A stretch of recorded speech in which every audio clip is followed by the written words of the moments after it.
30-year-old Candice Goodwin from Greenbrier, mother of three, has died in a tragic auto accident.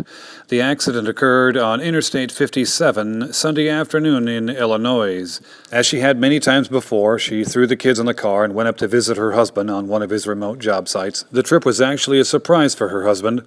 They spent a few days together and then, like normal, she piled the kids back in the car and started heading home. Candace only made it about 20 miles down Interstate 57 before losing control of her Ford Excursion.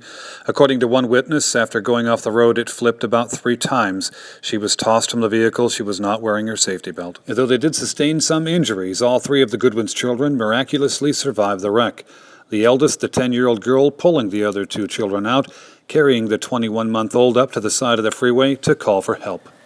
Yeah, she was heading back home. Her and the kids was getting ready to head back home. Had the dog in the house and mother in the hospital, so she needed to get back home, So we all got the kids together and did the last little swim in the pool and loaded up and gassed up, and she headed out, just like normal, just any other time she's ever come to see me, Nothing felt no different, nothing, just, I don't know what to say. Yeah, she hit the gravel a little bit to the right, the wake-up strips and strips that wake you up, hit them and went across one lane and back over, and then when she came back onto the interstate from hitting the grass, showed her a little bit. She came up on the interstate and lost control and flipped the truck and got thrown out, and she wore her seatbelt all the time, not every day, all the time, but she got in the truck most of the time. She put it on, and so that's what surprised me about the whole thing of her getting thrown out. I asked first thing, I was like, did she have a seatbelt on? I said no. So, yeah, my 10-year-old did. Your oldest daughter? My oldest, yeah, she after everything happened and the truck stopped spinning and my daughter climbs out, my 10-year-old does, and grabs my 21-month-old and pulls my 5-year-old boy out, and she carries my little girl running up the highway and was yelling for Braden to follow her, and ran right past my wife and went to this woman that was behind her the whole time, and they got the phone and called me. And at the time my phone was dead, so I didn't know for like 30 minutes afterwards, because when she left the hotel, my phone was dead. We had our phones off so we could spend time together without people calling, and it was perfect time. She had to cut her phone on because that was her GPS, So I left mine off, and then I just had a bad feeling. I went in there and cut it on, not thinking nothing about it. Cut the TV on, plugged my phone up, and about 15,000 messages popped up, voicemails and whistling going off on my Facebook. I needed to contact somebody.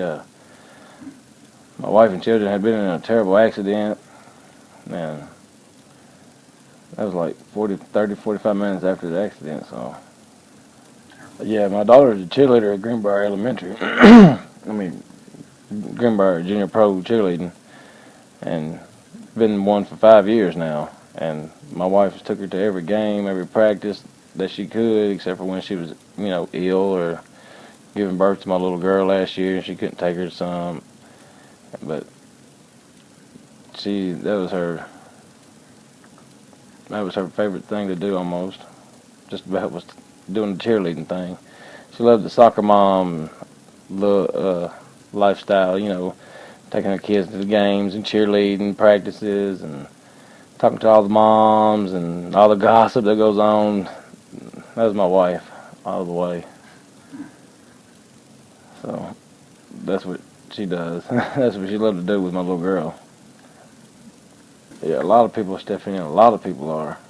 A lot more than I thought they would be. And I can't thank everybody enough for stepping up. A lot of the community has stepped up a lot. And it's impressed me a lot of how much love's out there, how much people want to help somebody in a spot like this. And we're just average, everyday people, and people trying to help us, and it means a lot. I heard that Billy Wilson has helped him, stepped in to help. Yeah, Mr. Billy. See, he helped out tremendously. He donated the burial plot for her, so at the Greenbrier Cemetery. They helped me out a lot, and I'm so much in debt to him for that, because that's money I don't have, and I don't know what I've done without it. I really don't. Man, thank y'all so much for everything, and I can't thank y'all enough for, like, now let me put her story out there and tell everybody what really happened, and I appreciate all the donations and everything that everybody's doing to help me watch my kids and everything else, and I just don't know what to say. I can't be enough appreciative. I'm in debt for the whole community for stepping up like they did, and all I can say is thank you. James told me that they did not have a life insurance policy on Candice, so he is now dealing with some financial issues. If you'd like to donate to the family, a fund has been set up in their name at any F&M bank, and or you can go by the Greenbrier City Hall and make a donation there. Smokey would like to convey our deepest sympathy to the Goodwin family and to anyone affected by this tragedy. This has been Jim Ball reporting for Smoky Barn News in Greenbrier.